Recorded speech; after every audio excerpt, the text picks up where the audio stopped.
My girlfriend wanted to have sex with me and my brother. I never thought I'd find myself in such a situation. Lisa and I had been together for a year, and everything between us seemed great: solid communication, exciting dates, and an intimate connection that felt natural. But one night, she brought up something that completely shattered my perception of our relationship. She wanted to have a threesome. At first, the idea didn't seem too shocking. People experimented, and fantasies were normal. But then she revealed the part that made my stomach turn. The third person she had in mind wasn't a stranger, wasn't a friend, it was my brother. Hearing that suggestion left me frozen. She spoke about it so casually, as if it were just another adventurous idea, something thrilling rather than deeply unsettling. To her, it was an opportunity to experience something unique: two men who looked alike, two versions of me at once. But to me, it was unthinkable. The more she explained, the worse it got. She saw no issue with it, no reason why I should be uncomfortable. To her, it was just a fantasy, something we could at least discuss. But I couldn't even wrap my head around it. The idea of involving family in something so intimate crossed a line I hadn't even considered needed drawing. The conversation quickly spiraled into frustration. She dismissed my disgust as overreaction, labeling me as close-minded for not entertaining the thought. But there was no debate to be had. Some things simply weren't up for discussion, and this was one of them. I left that night, needing air, needing distance. A year of love and trust unraveled in a single moment. Some lines, once crossed, could never be redrawn. I woke up married to a stranger. And they swear we've been together for 10 years. The first thing noticed upon waking was the unfamiliar ceiling, followed quickly by the weight of an arm draped over the body. Panic set in as the realization dawned that the bed, the room, and the presence beside it were all unknown. A man stirred next to the bewildered figure. His expression relaxed and affectionate. He seemed to recognize the situation as normal, but the growing unease suggested otherwise. The stranger's presence was impossible to explain. Scrambling out of bed, confusion gave way to fear. The mirror reflected an older version of the person who had fallen asleep the night before. Hair longer, faint lines on the face, a gold wedding band on the finger that had never been worn before. The surroundings felt lived in, familiar yet entirely foreign. Photographs around the room displayed moments from a life that made no sense. Smiling images of this unknown man, Nick as he claimed to be, alongside a woman who looked identical but held memories that didn't exist. Friends in the pictures remained unrecognizable. Messages on the phone addressed Mrs. Carter, as if that name had belonged for years. A search for answers led to an old journal. Inside, entries detailed a decade's worth of memories that refused to surface. The handwriting matched, the details were vivid, yet none of it felt real. Descriptions of a first meeting in 2017, a wedding in 2020, and years of a life that had supposedly been lived filled the pages. Either memory had inexplicably vanished, or reality had shifted into something entirely different. The truth remained elusive, but the need to uncover it had never felt more urgent. The time my dad caught me high in the worst way possible. So, back when I was in 10th grade, my dad had this absolutely insane habit of pooping with the bathroom door wide open. Like, no shame at all. It was the bathroom right by the front door, too, so if you walked in at the wrong time, well, you get the idea. One night, I went out with some friends and smoked weed, way more than I should have. I came home absolutely blitzed, like barely functioning, staring into the void kind of high. I walked through the front door, and boom, there's my dad, in all his glory, sitting on the toilet, door open as usual. I froze. Completely paralyzed. My brain just shut down, and I stood there, wide-eyed, staring at him, trembling in fear. I didn't say a word. He just slowly looked up at me, mid-poop, and asked, "Are you high?" And in that moment, I knew I was done for. No point in lying. So I just whispered, "Yes." He wiped, got up, and immediately grounded me. Took my phone, took my car, the whole thing. Honestly, fair punishment, but I don't think anything could ever top the sheer terror of locking eyes with my dad on the toilet while I was higher than I had ever been in my life.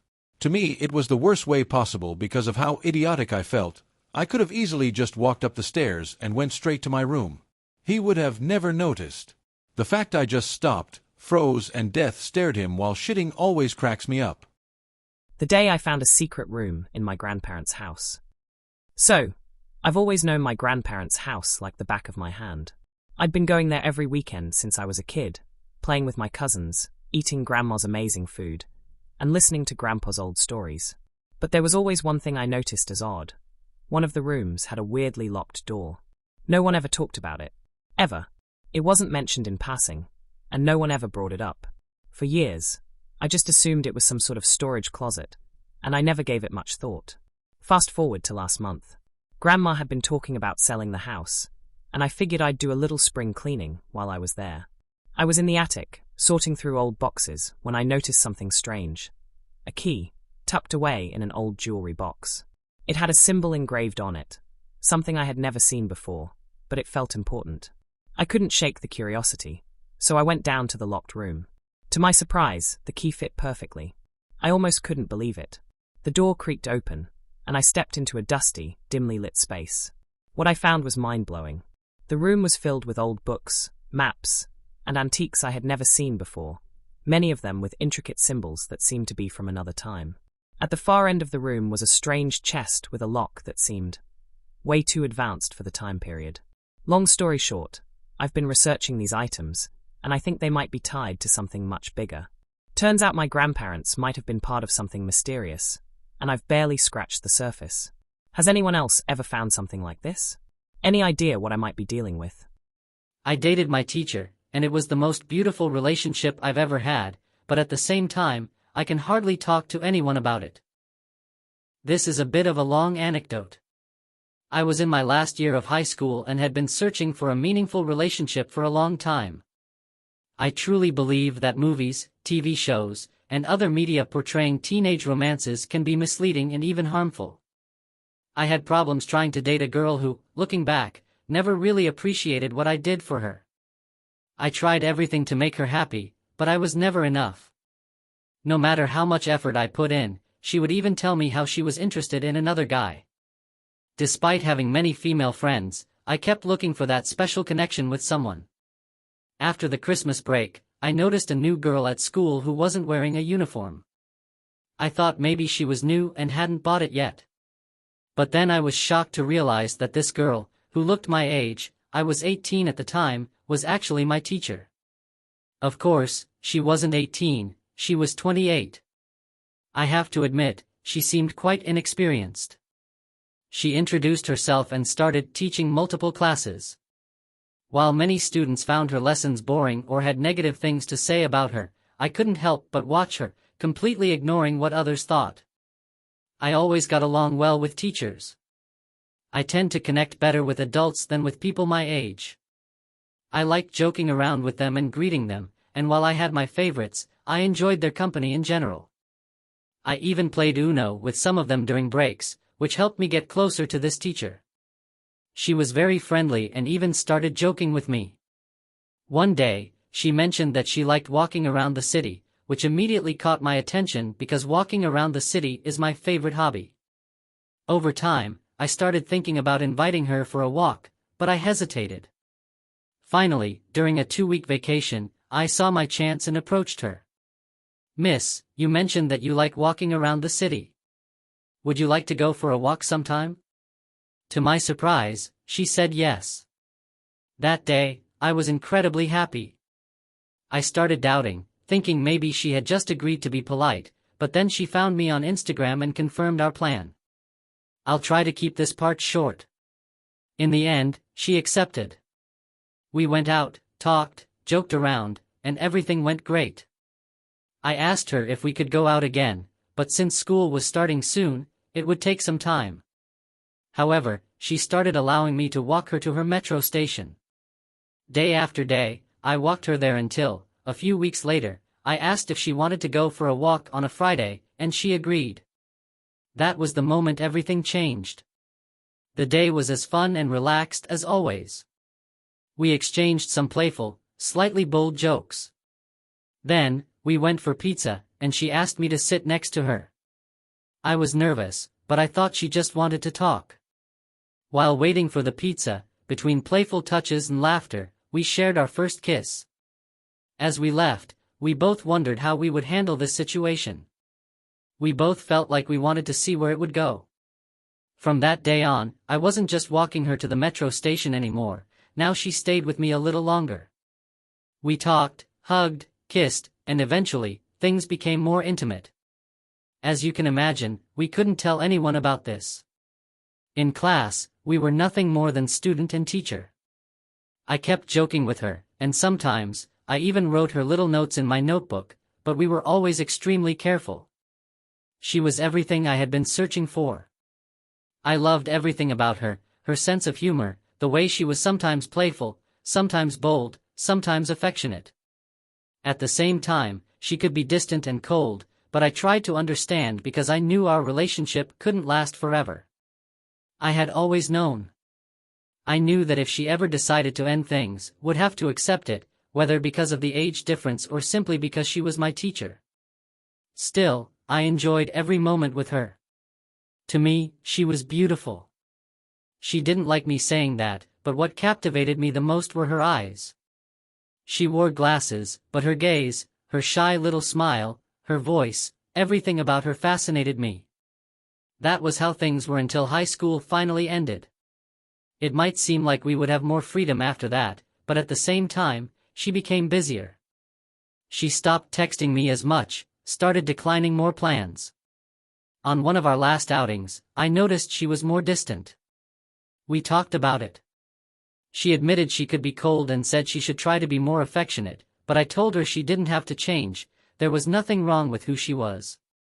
We both knew we didn't have much time left together. We cried a little, and it was a beautiful moment.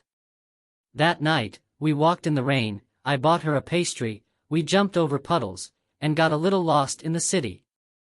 Eventually, her birthday was approaching, and I wanted to get her something special. I searched for the perfect gift, bought it, and prepared a small bag with a few thoughtful details. That day was chaotic, and I ended up arriving late. She joked that she had already left, but she was just messing with me. We had a nice afternoon together, she showed me a few places, and I tried to give her an early birthday celebration. Everything seemed perfect. Or so I thought. I texted her that night, but she didn't reply. At first, I didn't think much of it, she often took time to respond. But then 2 weeks passed. Then 3. Then a month. Then a month and a half. I sent her a message saying that if she no longer wanted to talk to me, she just had to tell me. But she never did. I was worried. I was sad, but I couldn't talk to anyone about it. I kept wondering, what if something happened to her? What if she lost my contact? What if she's trying to find me? I started college, and the months went by. And I simply had to accept that I would never get a response. The most beautiful relationship I had ever had, with the most special person I had ever met, and I never even got to say goodbye. I had to move on in silence. Only a few people knew about this, and even they found it hard to believe. I don't blame them.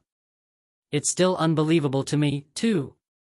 I'm writing this today because, just recently she finally responded to my message. She told me she was okay, that she had been very busy and thinking a lot about how to reply, but that it was best for everything to end. She thanked me, and that was her goodbye. I had already said my own goodbye earlier. On Christmas, I sent her a message, telling her I didn't like how things had ended and that, even if she never read it, I just wanted to say farewell. So when I read her message yesterday, all I felt was happiness knowing she was okay. A small part of my heart wished she would magically ask me to go out again, but I know the best thing to do is cherish what we had, learn from it, and move forward. So the only thing I replied was, "Thank you. That's all I needed. Thanks again for everything." And well, that's my story. Thanks for reading if you made it this far. I was scammed when making a sale. They ended up emptying my account. Hello, well, there is no nice way to comment on this. My name is L, I am 26 years old. I have been working since I was approximately 10 or 11 as a street vendor. I love it. There is not much interesting about me. I like to learn, but I hate studying. I am very sociable as well as lonely, and I love working in customer service. A few years ago I had been saving, retire earlier than I should, help my parents once and for all and give them back how much they have sacrificed for me. I had this money saved in a local debit account and something else aside in investments that honestly now they don't exceed $100. The thing is that, in one of the many sales that I made throughout my entire life as a salesman, something had gone wrong. It wasn't my fault, but well, it went wrong and I'm the one who is selling. The man I sold to should have transferred me X amount of money. Let's say it was $10, but instead he transferred me about 100 times more. I panicked because let's say that figure was quite similar to what I had saved in 2 years. So knowing what it costs to get the money in my family, I wanted to return it to them at all costs. The man made me believe that it was his wife's mistake. Typing some numbers incorrectly, they contacted me supposedly from my debit account. With their real number, real photo on WhatsApp, they helped me send the money. But it turns out that I sent everything from my account in the desperation, calls, stress and anxiety that the entire moment generated in me. Both from the man who had made the mistake and wanted to get his money back and from the bank that in reality it was all a lie. And I fell into a large scam network.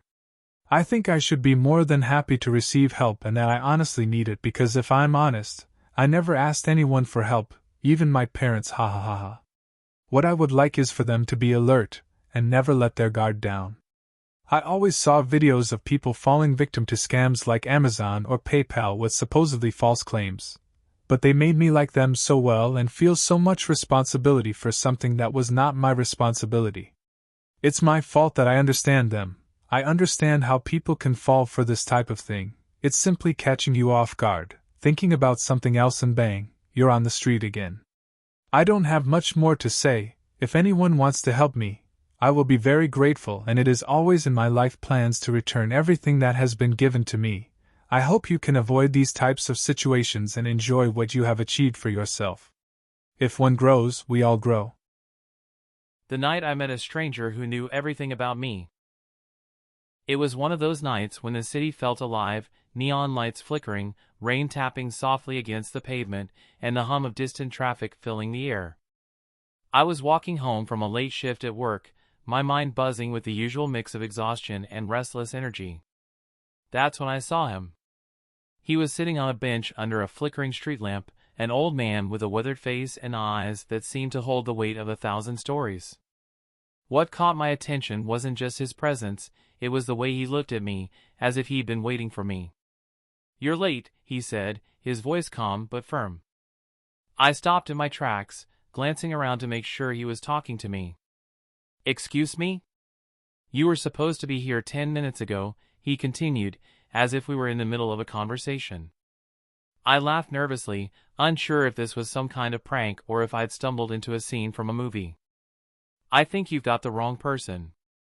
He shook his head slowly, a small smile playing on his lips.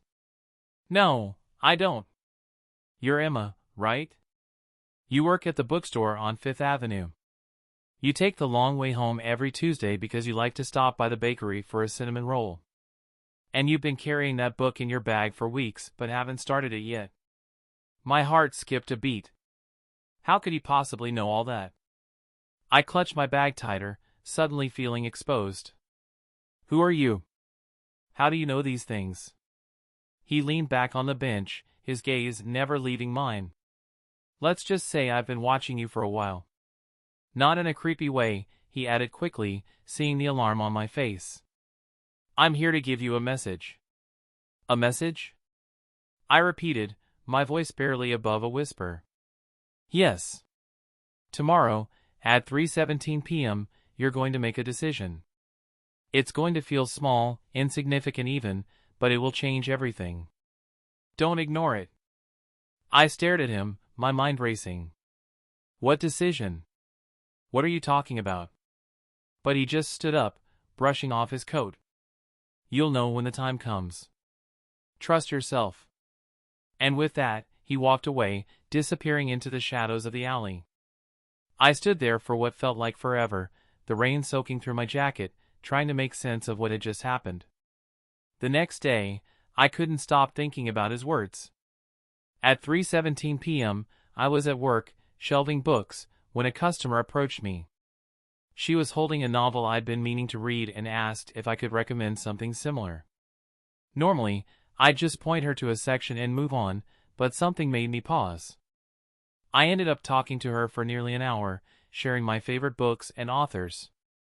As she left, she handed me a business card. "You've got a real passion for this," she said. "If you're ever looking for a change, give me a call. I own a publishing house, and we're always looking for people like you." I never saw the old man again, but I've often wondered, was he just a stranger with an uncanny ability to read people, or was he something more? Either way, that night changed my life. Thanks for watching. Don't forget to like and subscribe to my channel.